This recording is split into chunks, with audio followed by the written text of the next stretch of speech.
akhir zaman ini, di mana Indonesia berada di negara paling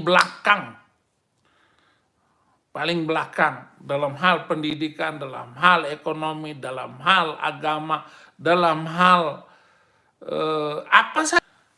Siapa yang mampu menghentikannya? Harus ada orang seperti Soeharto. Orang Kristen saja banyak yang membenci saya karena keberanian-keberanian saya. Bahkan ada gereja besar bilang, nanti kalau viral kayak begitu, omongan pendeta Saifuddin Ibrahim akan menyebabkan banyak gereja nanti dimusuhin, bahkan dibakar. Dengar baik-baik ya pendeta siapapun kamu ya. Sebelum saya masuk Kristen, gereja-gereja sudah dibakar oleh Muslim. Tahu nggak kenapa saya masuk Kristen ini? Untuk ngomong dari dalam agar Muslim pakai otak sedikit, ya. Jangan pakai ajaran Muhammad itu. Assalamualaikum warahmatullahi wabarakatuh. Berjumpa lagi dengan Jadi HMC ya, channel yang mengedukasi dan menghibur. Di kesempatan kali ini kita kembali akan membahas pendeta Blukusuntur Saifuddin Ibrahim ya, yang mengatakan bahwa dia bangga dengan Elia Miron. Jadi Saifuddin Ibrahim ingin merekrut Elia Miron, teman-teman. Ingin menjadikan Elia Miron sebagai murid ya, murid baru dari si Blukusuntur ini. Jadi kurang lebih mirip dengan waktu zaman KC lah. Zaman dulu kan KC itu murid kesayangan Blukusuntur. Sekarang Blukusuntur ingin mengangkat Elia Miron untuk menjadi murid berikutnya, untuk menjadi penerus, ya, penerus hujatan Saifuddin Ibrahim. Jadi memang Saifuddin ini sudah lihat ya bahwa usianya mungkin tidak akan lama lagi, sehingga dia perlu mempersiapkan regenerasi. Dia perlu mempersiapkan kader-kader berikutnya sebagai penghujat Islam, ya, sniper penghujat. Apalagi kita tahu Elia Miron kemarin sempat mau kabur ke Amerika, sudah mempersiapkan data-data untuk kabur ke Amerika, tetapi dicekal, teman-teman. Kasihan Elia Miron ya, dicekal untuk kabur ke Amerika. Saya nggak tahu sekarang Elia Miron sedang ngumpet di mana, karena kita lihat para Polikarpus ini semua lagi siaga satu, lagi cari gua untuk bersembunyi. Jadi mereka masuk ke dalam gua untuk bersembunyi. Dengan harapan nanti begitu keluar gua, diangkat menjadi Tuhan mungkin ya. Mungkin keluar dari gua jadi Tuhan mereka, luar biasa juga. Di sini kita akan lihat ya bagaimana si Blukusuntur ini memuji Elia dan ingin merekrut Elia. Serta dia juga kembali mengolok-ngolok Mahfud MD ya. Jadi memang Saifuddin ini punya dendam kesumat ini dengan Pak Mahfud MD. Lucu juga. Padahal kita lihat Polikarpus ini lebih condong untuk memilih pasangan nomor 2 dan 3 ini. Terutama nomor 3. Tapi kok yang satu ini malah menjelek-jelekkan Mahfud MD. Gimana sih Blukusuntur? Oke, kita saksikan dulu lah pernyataan dari Blukusuntur dan mohon teman-teman ditonton ya. Jangan gara-gara Saifuddin kalian skip. Jangan. Karena pernyataan dia lucu. Untuk pernyataan yang satu ini lucu. Tidak ada hujatan. Yang ada hanya curhatan dia. Hanya keinginan dari si Saifuddin untuk merekrut Elia. Saya nggak tahu ya. Apakah di otak Saifuddin ini kalau sama Elia dia bisa jadi tim yang keren gitu kan. Karena Elia ini kan bisa double ya. Bisa kiri, bisa kanan dia. Bisa wanita, bisa pria. Oke, kita dengarkan dulu. Aku di Indonesia, di dunia manapun, saya bangga hari-hari ini dan berbahagia. Ada beberapa fenomena yang terjadi yang perlu saya catat. Fenomena yang terjadi adalah munculnya anak muda yang cerdas dan tenang di dalam memberikan ulasan dan pendapatnya.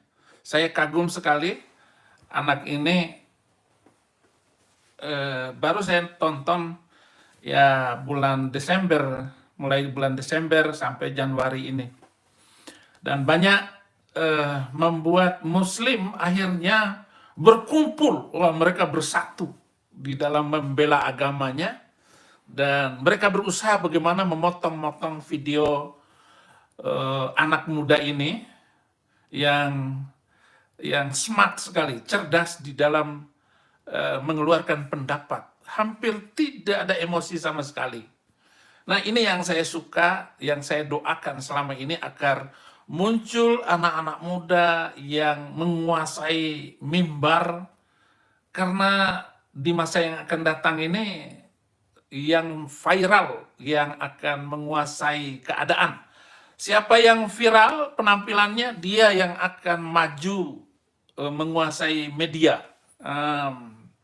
Tentu saja dalam promosi agama, kita berbicara promosi agama, siapa yang viral itu yang paling ditakuti ataupun paling dibenci nanti, ataupun paling dicari oleh polisi. Karena Indonesia ini adalah kasus viral, ya, menutupi kasus pencurian, penegakan hukum, penipuan, dan hukum-hukum Indonesia yang sudah kedaluarsa, yang sudah tidak pantas lagi untuk diberlakukan di bangsa Indonesia. Hukum sipil itu harus dikembangkan semaksimal mungkin sehingga bangsa Indonesia ke depan harus maju dengan bangsa-bangsa yang sudah lama di depan. Misalnya di Jepang, itu bangsa Jepang itu nggak ada itu masalah hukum agama, apalagi viral agama. Lebih-lebih di Cina nggak ada urusan agama di sana. Yang penting urusan ekonomi dan kemajuan hidup. Orang harus semua manusia harus bekerja, semua manusia harus menguasai lahan apa saja. Sehingga negara Cina ini adalah negara yang luar biasa, meninggalkan cerita agama apa saja, buang itu agama. Ya, buang, nggak ada gunanya itu agama, kata pemerintah China. Kemudian hukum sosial, hukum sipil di Eropa, Australia, Amerika, ini adalah hukum yang bagus sekali, yang jangan coba-coba mengganggu orang, jangan coba-coba menghina orang, habis loh. Lah Indonesia ribut masalah agama, udah langsung dilaporkan. Nah, inilah lelucon akhir zaman ini, di mana Indonesia berada di negara paling belakang dalam hal pendidikan, dalam hal ekonomi, dalam hal agama, dalam hal apa saja. Siapa yang mampu menghentikannya? Harus ada orang seperti Soeharto, ya, bagaimana mementingkan pembangunan. Harus ada muncul lagi orang-orang Soeharto. Siapa yang paling viral sekarang ini? Maksud saya, fenomena apa yang terjadi di akhir dan awal tahun ini adalah seorang anak muda, Elia Miron. Elia Miron ini luar biasa, diwawancarai oleh YouTube, diwawancarai oleh channel-channel, dan dia mampu menjawab dengan bagus. Tentu saja channel saya tidak perlu mengundang orang ataupun memviralkan orang, tidak perlu itu. Karena Saifuddin Ibrahim sendiri sudah mengerikan, nggak mampu dibantah oleh kiai-kiai, nggak mampu ditahan oleh siapapun, nggak mampu dijawab. Orang Kristen saja banyak yang membenci saya karena keberanian saya. Bahkan ada gereja besar bilang, nanti kalau viral kayak begitu, omongan pendeta Saifuddin Ibrahim akan menyebabkan banyak gereja nanti dimusuhin, bahkan dibakar. Dengar baik-baik ya, pendeta siapapun kamu ya. Sebelum saya masuk Kristen, gereja-gereja sudah dibakar oleh Muslim. Tahu nggak kenapa saya masuk Kristen ini? Untuk ngomong dari dalam, agar Muslim pakai otak sedikit, ya. Jangan pakai ajaran Muhammad itu, yang boleh memenggal leher orang. Menggal leher orang itu Islam itu. Jangan bikin saya emosi ya, pendeta juga ya. Toh mereka marahnya sama saya, bukan sama kalian. Dan gereja dibakar, ditutup, dikacaukan sejak zaman Nabi Muhammad kok. Sejak zaman Nabi Muhammad, Gereja sudah dihancurkan. Dilanjutkan oleh Abu Bakar, dilanjutkan oleh Umar bin Khattab, dilanjutkan oleh pemerintah-pemerintah selanjutnya. Nah, mumpung YouTube ini mau berbicara, mau ngomong, agar jangan ada lagi kejadian-kejadian yang mengerikan itu. Bagaimana memberikan kesadaran dan supaya Muslim ini waras. Karena Indonesia adalah negara Muslim terbesar. Mari kita tonton dulu seorang anak muda yang mengagumkan saya ini, Elia Miron. Yang dikalahkan Daud. Oke, tidak ada hubungan sama. Tidak ada hubungan. Ada satu yang nyangkut di pikiran saya. Sorry ya kalau pertanyaan saya agak bodoh ya kayak gitu. Ini kan kita berbicara dengan Alkitab ya. Alkitab ini artinya kitab suci agama Katolik dan Kristen ya. Katolik sama Protestan, jangan katakan Katolik sama Kristen, dokter. Nah, Karena Katolik itu Kristen. Katolik dan Protestan ya. Oke. Yang lucunya itu adalah gini ya, Musa yang tadi diceritain tadi, saya mengingat ada di Alkitab saya kayak gitu punya ya. Tapi kok ternyata orang yang dibebasin tersebut adalah orang Yahudi. Berarti Yahudi, Katolik dan Protestan itu berbeda. Tidak. Maksudnya begini. Kristen itu kan akar dari arti Kristen itu kan sebutan bagi pengikut Kristus toh. Oke. Raja Mesias yang lahir di abad keempat itu. Oke. Nah, jadi orang-orang pada masa itu menyebut orang yang mengikuti Kristus, raja itu sebagai, kalau orang Ibrani menyebut sebagai Meshihin. Kalau orang Yunani itu sebutnya Kristianos. Jadi Yesus adalah orang Yahudi karena dia dari Yehuda. Orang Yahudi dengan agama Yahudi itu sama nggak? Yehuda dengan Yahudi itu satu pemahaman yang sinonim secara antropologi. Karena kata Yahudi itu berasal dari Ibrani Yehudi. Ya, saya tidak penting pendapat Elia Miron mau ngomong apa, tetapi anak muda ini telah menyentak perasaan tokoh-tokoh Kristen di Indonesia dan bikin menakutkan juga. Nanti kamu ditangkap kalau ngomong kayak begitu. Maksudnya bukan kayak tadi, tetapi kalau pokoknya nyinggung Islam itu sangat mengerikan ketika Anda berada di Indonesia. Saya adalah korban dari pasal penistaan agama yang diterapkan oleh pemerintah Indonesia yang tidak adil dan beradab itu. Pemerintah Indonesia itu tidak adil dan tidak beradab. Kenapa? Hukumnya oke, kita setuju bersama. Tetapi pelaksanaan hukumnya itulah yang mengerikan. Nah, inilah yang ditakutkan oleh saya terhadap para apologet Kristen yang muncul.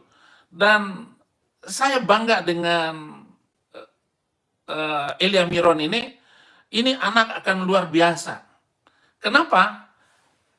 Kita harus melihat bahwa Islam, Muslim itu disinggung sedikit saja. Pokoknya senggol bacok. Senggol bacok. Tetapi kalau dia yang menyenggol, itu nggak masalah. Kalau dia yang ngomong kasar, ngomong keras, seperti si Zuma, seperti si mengaku-ngaku Ustadz Kain Nama itu, atau siapapun, para mu'alaf, itu semaunya mau ngomong apa, mau ngomong kasar semaunya terhadap Kristen. Mau menghina kayak apa. Saya baru meminta agar 300 ayat Al-Quran yang menjadi malapetaka bangsa-bangsa untuk dihapuskan. Wow, semuanya marah. Mahfud MD, ngamuk. Ngamuk. Mahfud MD katanya 6.666 ayat katanya. Al-Quran itu. Tetapi di dalam ayat Al-Quran itu adalah perintah yang tidak pernah berhenti untuk membunuh orang Yahudi, orang Kristen, dan non-Muslim. Pantas nggak ayat kayak begitu tuh Mahfud? Woi, calon wakil presiden dari PDIP, pantas nggak ayat? Kamu profesor, ya Mahfud. Kamu itu profesor, doktor, ahli hukum, menteri. Nah, pakai otak sedikit ya, Pak Menteri. Kalau ada ayat yang menyuruh membunuh orang Yahudi, orang Kristen, dan non-Muslim lain, Hindu, Buddha, Konghucu, boleh dibunuh. Pantas nggak itu kitab Allah? Pantas nggak itu kata-kata dari Tuhan pencipta langit dan bumi? Yang mengadu domba pengikutnya, ciptaannya. Pantas nggak Mahfud? Nah, ini yang harus saya katakan. Pelaksanaan hukum ini sudah tidak sehat lagi di Indonesia. Pokoknya siapa yang dimusuhin itu kena. Contoh Panji Gumilang, Az-Zaitun, gara-gara Mahfud MD, ya manusia semacam Mahfud MD itu adalah manusia yang tidak bermoral, saya bilang. Di mana nilai keadilan sosial bagi seluruh rakyat Indonesia? Panji Gumilang ditangkap tanpa status hukum, tanpa penjelasan yang benar. Jadi jangankan non-muslim, yang muslim saja karena tidak sepaham, ini akan menjadi terdakwa, akan jadi terdakwa, tersangka dan terdakwa. Ngeri hukum di Indonesia. Tidak ada kaidah, tidak ada patron, tidak ada kejelasan hukum. Hukum nyolong ayam di Papua dengan nyolong ayam di Jawa, dengan nyolong ayam di Sumatera, tidak sama hukumnya. Apalagi ngomong mayoritas, minoritas, Cina, pribumi, dan sebagainya, dan sebagainya. Sudah tidak bisa diharapkan lagi hukum di Indonesia, terutama pelaksanaannya.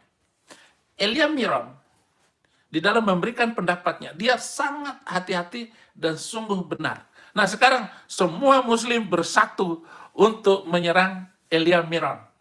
Kalau nyerang saya, malu mereka. Hanya mengambil video-video saya, omongan saya dipotong-potong. Ya, misalnya saya sedang tahlilan pelukus untur. Nah, nanti diambil pelukus unturnya doang. Apakah benar dakwah saya, penginjilan saya hanya pelukus untur? Umpama. Kan banyak mereka hanya mengambil itu. Tetapi ketika saya menyinggung Islam, saya sebutkan hadis-hadisnya, ayat-ayat Al-Qur'annya, mereka nggak berani ngambil. Ini kecurangan mereka. Memperbodoh penontonnya sendiri. Sedangkan apa yang saya sampaikan ini bagaimana mencerdaskan orang Kristen dan juga penonton yang lain. Karena 60% penonton saya adalah Muslim. Dan sudah nggak terhitung lagi berapa orang yang bertobat, yang nonton video saya. Oke, kita kemudian. Jadi menurut Saifuddin, yang namanya kekristenan itu tetap menjagokan orang yang viral ya. Jadi seseorang itu dianggap terpandang, dianggap hebat di kekristenan, itu standarnya adalah viral. Waduh, kacau sekali ya. Ini penghinaan ini kepada kekristenan. Teman-teman Kristen harusnya tersinggung dan marah dengan pernyataan ini. Masa dibilang kualitas seorang apologet, seorang pendeta, itu tergantung viral nggak viral. Kacau sekali. Kalau cuma mau viral, gampang. Anda telanjang saja, atau Anda disalibkan seperti Yesus, ya, dengan posisi telanjang, Anda buat panggungnya di tempat umum, saya jamin Anda viral. Ya, Anda akan viral. Atau Anda tiru seperti Paulus. Atau Anda buat satu sensasi. Seperti yang pernah dilakukan si pelukus untur ini, dijamin Anda akan viral. Ini kan kacau sekali. Viral itu tidak menandakan kualitas. Ya, viral itu tidak mencerminkan bahwa Anda itu berkualitas. Karena tergantung viral Anda kenapa. Kalau viral Anda karena kepintaran, atas prestasi Anda, itu baru bagus. Ini kok standarnya cuma viral. Ngaco ya. Jadi menurut Saifuddin, Elia bagus. Dia pendatang baru, tapi bisa langsung viral. Sob Katul, setengah mampus menghujat Islam, buat banyak pernyataan-pernyataan, nggak terkenal-terkenal. Lebih terkenal Dewi Monyong ya. Bikin tutorial makan babi halal. Nah, terkenal dia. Apakah itu punya kualitas? Nggak ada. Dewi Monyong viral juga. Kalau mau viral gampang. Di Indonesia ini apa yang nggak terkenal kalau karena kebodohan? Kalau kamu buat sesuatu yang membagongkan, kamu pasti viral. Kita lihat ya, kita bahkan sedih. Kita sedih melihat orang-orang berlomba-lomba supaya terkenal dengan menunjukkan kebodohan. Bukan menunjukkan prestasi, bukan membanggakan. Ini kan kacau. Dan Saipudin dengan jujur menganggap ya, dan mengatakan bahwa di Kristen memang seperti itu. Yang viral pasti akan ditakuti. Wow, ngapain kita takut dengan yang viral? Apalagi viralnya karena kebodohan, kebotolan. Apa yang mau kita takuti? Kan begitu. Jadi buat teman-teman Kristen, menurut kalian setuju nggak bahwa pendeta itu makin viral, makin hebatlah dia? Ya, suruh aja pendetanya lawak-lawak seperti yang kemarin. Pendeta siapa namanya lupa saya. Kemarin saya buat konten juga yang minta gift. Ngomong itu sampai ngeces-ngeces. Oh, terima kasih Yesus, itu kan. Gift. Kalian harus tahu diri. Saya harus di-gift. Pendeta viral tuh. Apakah seperti itu? Standar dari teman-teman Kristen ya. Joget-joget, wah minta koin, viral. Terus dibilang sama si Pluku Suntur bahwa Indonesia ini negara paling belakang ya. Luar biasa. Indonesia disebut negara paling belakang dalam hal ekonomi, pendidikan, dan agama. Astagfirullah. Indonesia ini negara maju, coy. Ya. Indonesia ini negara dengan pertumbuhan ekonomi yang salah satu terbesar di dunia. Pertumbuhan ekonomi kita selalu masuk 5 besar dalam beberapa tahun terakhir ini. Bahkan diprediksi Indonesia itu bentar lagi akan masuk 5 besar ekonomi terbesar di dunia. Datang si Pluku Suntur ini bilang Indonesia pula paling belakang. Halo, nggak sadar apa? Ya. 10 negara dengan ekonomi terbelakang malah lebih banyak Kristen. Lebih banyak Kristen, silakan cek data. Ini saya kadang bingung lihat si Pluku Suntur ini ya. Mungkin supaya jelas kita harus tampilkan data aja lah buat si Pluku Suntur ini dan teman-teman Kristen supaya jangan tertipu dengan si Pluku Suntur ya. Lihat ini. Indonesia masuk 20 negara dengan ekonomi terbesar global 2023. Indonesia masuk ke G20. G20 itu adalah negara 20 dengan nilai ekonomi tertinggi di dunia, terbesar ya. Kalian bisa lihat, tentu saja masih Amerika yang nomor 1, nomor 2 Cina, 3 Jerman, Jepang, India, Inggris, Prancis, Italia, Brazil, Kanada, Rusia, Meksiko, Korea Selatan, Australia, Spanyol, Indonesia. Bahkan Indonesia di atas Turki. Di atas Turki, Belanda, bahkan Arab Saudi. Ya. Pintar sedikit, Pluku Suntur dan teman-teman Kristen. Jangan mau kalian dibodoh-bodohi. Ya, jangan mau kalian dibodoh-bodohi. Malah negara termiskin di dunia, kalau kalian lihat, nah nih, 10 negara termiskin di dunia. Kalian lihat, nomor 1, Sudan Selatan, teman-teman. Sudan Selatan. Kalian bisa lihat bagaimana kemiskinan ekstrim terjadi di sana. Terus agama Sudan Selatan itu apa? Agama di Sudan Selatan 60% Kristen, teman-teman. Ya.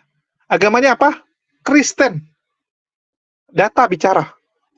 Ya. Terus ini negara yang lain. Kalian bisa lihat. Republik Afrika Tengah. Ini Kristen juga nih. Ya. Kalau Nigeria imbang. Terus Burundi ya. Ini paling sering disebut sama Kores nih. Burundi. Nah, Burundi agamanya apa? Kita lihat nih agama Burundi. Burundi mayoritas beragama Kristen. Waduh, gimana ini? Ya. Baru yang lain kalian bisa lihat. Guinea, Kristen juga. Jadi, aduh, Saipudin, asal aja ngoceh ya. Menuduh Indonesia sebagai negara paling belakang ekonomi, pendidikan, dan agama. Indonesia itu termasuk negara paling tinggi toleransinya. Paling tinggi toleransi beragamanya. Salah satu negara tertinggi. Banyak pendeta-pendeta sekarang bersyukur melihat, wah Indonesia ini damai, Indonesia ini adil gitu kan. Coba lihat umat muslim kalau di Amerika. Ini baru-baru, imam masjid ditembak, teman-teman. Seorang imam masjid ditembak. Nanti saya akan buat konten khusus lah, biar kalian lihat bagaimana ketidakadilan terjadi, bagaimana penindasan kepada agama minoritas di negara-negara barat. Indonesia ini jauh nyaman. Yang dipermasalahkan ini kan para pemberontak-pemberontak ini, para penghujat-penghujat ini, para Polikarpus ini, beribadah di tempat yang tidak sesuai, rumah dijadikan gereja, rumah dijadikan tempat ibadah. Ya tentu saja itu akan mendapatkan penolakan dari warga. Coba izinnya lengkap, pasti damai. Cuman kan, aduh, nggak sadar memang Polikarpus ini. Terus dibilang bahwa Saifuddin ini sangat mengerikan, sehingga tidak ada yang bisa membantah dia. Halo, nggak malu kamu Saifuddin? Dari dulu ditantang diskusi, ditantang debat, kabur. Bahkan waktu sidang KC dulu, kita ajak dia diskusi dan debat, kabur. Saifuddin kabur, teman-teman. Kita nggak ajak dia ngonten untuk bahas bareng. Waktu itu saya suruh Ustadz Unggul, tawari kepada Blukus Suntur. Terus ada Nandar juga, kabur si Blukus Suntur. Apa nggak malu? Dikatakan Saifuddin dibenci bahkan oleh sesama Kristen karena keberaniannya. Karena keberaniannya, tapi kok kabur ke luar negeri? Nggak konsisten ini. Dia bilang dia berani, tapi dia kabur ke luar negeri. Jadi Saifuddin ini berani atau pengecut? Kalau memang benar, kenapa kabur? Kenapa takut? Hadapilah. Hadapilah Saifuddin. Kenapa orang Kristen benci sama kamu? Karena omongan kamu mempermalukan kekristenan. Karena omonganmu membuat banyak orang-orang memutuskan mualaf. Sudah tidak terhitung ya. Sudah tidak terhitung berapa banyak orang yang memutuskan mualaf gara-gara malu. Malu melihat Saifuddin. Gara-gara Saifuddin mereka jadi belajar tentang Islam. Mereka dengar, wah Saifuddin jelek-jelekan Islam. Penasaran. Mereka belajar. Dan mereka menemukan kebenaran. Jadi berkat Saifuddin banyak orang mualaf. Bagus. Berkat Saifuddin orang Kristen malu sekarang ngomong sama kita. Selama ini orang Kristen kalau ngomong apa? Kami dizolimi. Kami dipersekusi. Kan gitu. Selalu menggunakan playing victim. Begitu kita tunjukkan. Loh, bukannya kalian yang duluan menghujat. Orang Kristen bilang, mana ada kami menghujat? Ini Blukus Suntur. Ini videonya, ini orangnya. Malulah mereka. Jadi sekarang, kalau kita ngomong sama orang Kristen, siapa yang penghujat? Tinggal kasih lihat Paul Jang, kasih lihat Saifuddin. Nah, mereka udah malu. Mereka tidak akan berargumen lagi. Mereka akan tunduk malu. Ya, kalau ibaratnya menurut Pak Cien Bancai, seperti anak babi yang malu, yang kalau berjalan nunduk. Malu karena punya mama babi. Jadi teman-teman Kristen sekarang malu punya pendeta seperti Saifuddin. Dan kami senang. Jujur ya, kami senang. Berkat Saifuddin banyak orang sekarang belajar. Berkat Saifuddin banyak orang Kristen sekarang nggak bisa playing victim lagi. Nggak bisa berkata bahwa mereka korban. Karena mereka lah pelaku penyerangan. Mereka lah duluan menghujat agama Islam. Yang diwakili oleh si Blukus Suntur, Paul Jang, dan lain-lain. Kan begitu. Terus, teman-teman juga dengar ya, Saifuddin mengaku dengan mulutnya sendiri, bahwa dia masuk Kristen, itu sebenarnya bukan karena menemukan kebenaran. Nggak pernah Saifuddin bilang, saya masuk Kristen karena saya yakin dengan Yesus. Karena saya percaya dengan Kristen. Enggak.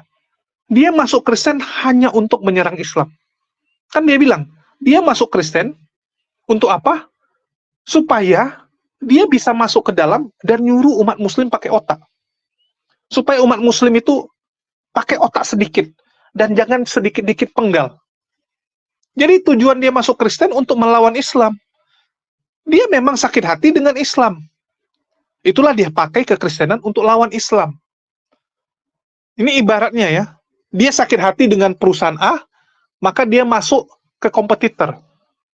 Dia masuk ke perusahaan kompetitor untuk menghancurkan mantan perusahaannya.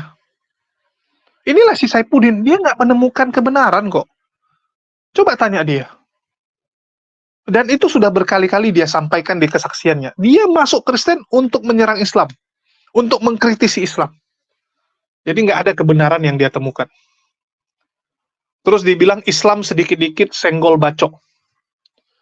Sejak kapan Islam senggol bacok? Buktinya Candy diamankan, nggak ada dibacok, nggak ada diapa-apain. Coba lihat. Umat Muslim itu memang beda dengan umat non-Muslim atau kafir. Di kami, kamu hujat pribadi kami, nggak ada masalah. Kamu mau bilang saya gimana pun, nggak ada masalah. Tapi nabi kami, agama kami, pantang dihina. Itu bukti apa? Ketegasan kami. Itu bukti cinta kami kepada agama. Wujud cinta kami. Kalau kalian kan nggak ada cinta agama kalian. Agama kalian kenapa-kenapa? Ah, nggak masalah. Bahkan dari sumber Kristen sendiri menghina Kristen sebegitunya, ya, itu nggak ada masalah. Luga mempermalukan kekristenan, nggak ada masalah. Saipudin permalukan Kristen, keluarkan statement aneh, nggak ada masalah. Ya, nggak ada masalah. HTD ngomongin Yesus, nggak ada masalah. Ya, nggak ada masalah. Tapi kalau ngomong pribadi personnya, misalnya pendeta dihujat, pendeta dihina, wah ngamuk dia kan, ancam langsung mau bunuh orang. Ini lebih lucu. Mereka nggak cinta dengan agama, tapi cinta dirinya sendiri. Pantang namanya yang disenggol. Itulah kalian. Kan begitu. Kalian sendiri yang ngomong. Umat Muslim tuh memang tegas. Dan Saipudin bilang gitu kan, sedikit-dikit di Indonesia, penistaan gitu kan. Bahkan Panji Gumilang. Dia sebut Panji Gumilang aja ditangkap juga, padahal Panji Gumilang Islam. Inilah bukti. Di Islam itu tidak ada main-main. Kalau ada orang yang membuat ajaran Islam menyimpang, itu pasti langsung ditangkap. Supaya apa? Supaya dia tidak menyesatkan orang. Kalau kalian kan udah terbiasa. Ada yang sesat ke kiri, ada yang sesat ke kanan, dibiarin. Itulah terakhir jadi banyak cabang. Masing-masing buka cabang sendiri. Buka ajaran sendiri yang baru. Islam nggak gitu. Ada yang menyimpang, hajar. Coba lihat, kalau di Islam ada yang ngaku nabi, itu dua. Kalau nggak masuk penjara, masuk rumah sakit jiwa. Coba lihat, di Islam kalau ada yang ngaku sebagai nabi, nabi Islam ya, itu pasti dua, masuk penjara atau rumah sakit jiwa. Kalau di kekristenan gimana? Nggak ada, dibiarkan, malah banyak fansnya. Paul Jang ngaku nabi, ya. Terus Kosman juga ngaku nabi, Tanpa Ragi ngaku nabi. Terus siapa lagi satu lagi? Luga ngaku nabi. Dipermasalahkan nggak? Enggak. Nggak ada masalah. Di kalian memang seperti itu. Mau berapa banyak cabang pun malah dibiarkan. Nggak ada tindakan tegas. Kalau di kami tindakan tegas. Walaupun Panji Gumilang kaya, walaupun banyak pengikut, kalau dia tidak sesuai dengan ajaran Islam, berantas. Jangan sampai orang disesatkan. Jangan sampai ajaran ini meluas, terus melahirkan cabang-cabang baru. Lahir nanti aliran sesat-sesat yang baru. Nggak bisa, kami di Islam nggak gitu. Beda dengan kalian ya. Nah, itu urusan internal kalian lah, kenapa kalian nggak tegas. Dan terbukti, karena ketidaktegasan kalian, muncul ajaran-ajaran baru. Bahkan sekarang muncul ajaran bahwa siapa Yudas itu adalah pahlawan ya, Yudas masuk surga. Nah, itu ajaran kalian sekarang yang baru, yang dibawa oleh Wak Donat. Terus Saipudin mencontohkan, dia meminta 300 ayat Al-Quran dihapuskan. Bahkan dia sebut, dia minta 300 ayat yang jadi malapetaka untuk dihapuskan. Dan itu membuat umat muslim marah. Ya iyalah. Ya iya, coba kamu bayangkan. Bagaimana kalau kami, umat muslim ngomongnya gini, hapus itu ayat-ayat pencabulan yang ada di Bible. Ya, di luar negeri saja sudah dihapus. Di Amerika tidak diperbolehkan. Bible di Amerika itu dilarang sekarang untuk anak-anak. Kita gunakan standar itu misalnya. Jangan ajarkan Bible di Indonesia, bahaya. Bisa membuat orang jadi aneh gitu. Kira-kira kalian tersinggung nggak? Kira-kira kalian marah nggak? Pasti marah kan?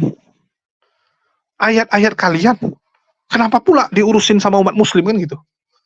Sama. Kamu nyenggol umat muslim tuh udah kelewatan, Saipudin.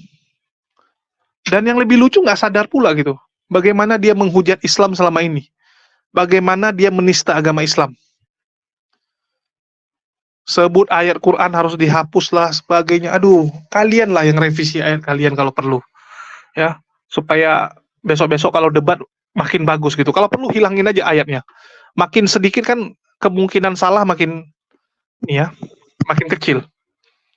Kan begitu. Orang yang nulis misalnya 1000 kalimat, itu kemungkinan salah lebih banyak. Mungkin ada 20 kalimat salah. Ya, mending kalian hapusin yang banyak tuh ayat-ayatnya. Sisain cuma 20 ayat. Kalau 20 ayat kan kemungkinan salahnya dikit, kecil. Ya, karena kan bisa revisi. Mending seperti itu gitu. Daripada selama ini bolong sana bolong sini ya. Bagaimana Ko Agus dan Ko Dondi ya. Dulu Ko Dondi itu benar-benar fokus kontradiksi yang ada di Bible. Dan dibongkar semua tuh kontradiksi Bible kan banyak sekali. Terus kalau kita lihat si Saipudin curhat-curhat. Video saya dipotong-potong. Hanya ditampilkan bagian peluku suntur. Mengajarkan peluku suntur. Ya iyalah. Soalnya video kamu tuh gak ada kualitas. Apalagi yang mau kami tampilkan. Mohon maaf. Saking gak adanya, yang bisa kami jadikan itu hanyalah kebodohan kamu. Pernyataan-pernyataan bodoh kami.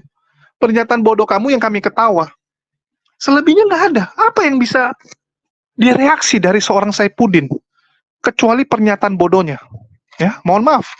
Dari Saipudin cuma ada pernyataan bodoh kok, nggak ada yang lain. Itu fakta. Mau gimana? Itu faktanya. Ya, jadi bagi teman-teman Kristen, banggalah punya pendeta seperti Saipudin yang berhasil memualafkan banyak orang, yang berhasil membuat banyak orang Kristen belajar Islam dan tersadarkan. Dan kami sangat berterima kasih dengan si Blukus Suntur ini ya. Mungkin itu aja yang bisa saya sampaikan. Makasih buat teman-teman semua yang udah nyimak dan mendukung channel ini. Makasih buat semuanya.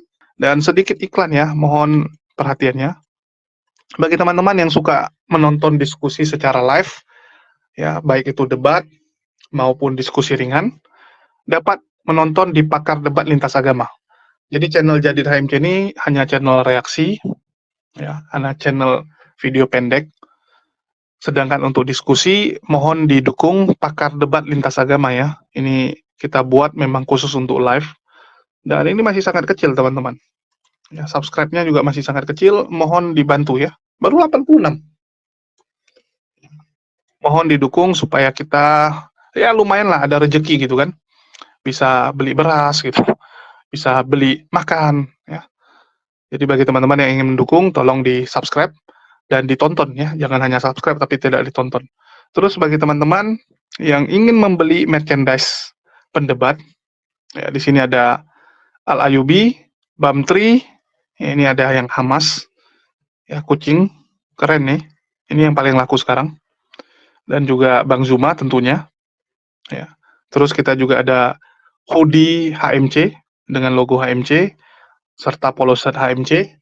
Yang tertarik untuk membeli dapat mengunjungi toko kita di Tokopedia serta nomor WA yang tertera di bawah ya. Kalau mau pesan secara offline atau manual bisa lewat nomor WA yang ada di bawah.